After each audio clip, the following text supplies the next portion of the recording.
শপত গ্ৰহণেৰ বাবে গুৱাহাটীৰ পৰা কোকৰাঝাৰ অভিমুখে ৰাওনা উপস্থিতি ইউপিপিএলৰ মুৰব্বী প্ৰমোদ বড়ো।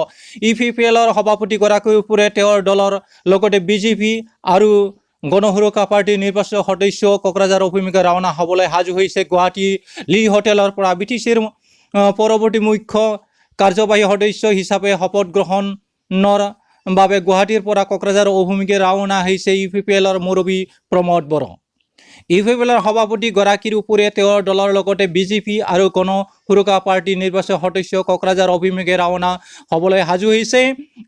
বিটিচিৰ প্ৰাক্তন মুখ্য কাৰ্যবাহী সদস্য হাগ্ৰামা মহিলাৰ নেতৃত্বাধীন বিপিএফ 6জন নিৰ্বাচিত সদস্য প্ৰমোদ বড়োৰ সৈতে যোগাযোগ কৰিছোঁ বুলি আমাক জনাইছে।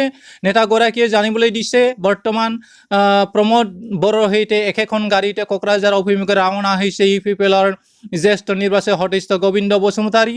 উল্লেখযোগ্য কোকৰাঝাৰ যোৱাৰ পূৰ্বে পুৱাৰ ভাগত ৰাজ্যিক বিজেপিৰ সভাপতি ৰঞ্জিত দাস, মন্ত্ৰী পীযুষ হাজৰিকা আৰু গোবিন্দ বসুমতাৰী উপস্থিত এখন গুৰুত্বপূৰ্ণ সভা অনুষ্ঠিত হয় গুৱাহাটীত থকা লিলি হোটেলত। এই মুহূৰ্তত প্ৰমোদ বড়োৱে সকলোৰে পৰা আশীৰ্বাদ আৰু শুভেচ্ছা বিচাৰিছে আৰু কাইলৈ শপত গ্ৰহণ আৰম্ভ কৰা হৈছে। আৰু কোকৰাঝাৰত গ্ৰীণ ফিল্ডত এতিয়া ষ্টেজ নিৰ্মাণৰ কাৰ্যসূচী চলি আছে বুলি প্ৰমোদ বড়োৱে আমাক জানিবলৈ দিছে। আপোনালোকে চাই থকা আমাৰ JSP 365 চেনেল। ধন্যবাদ।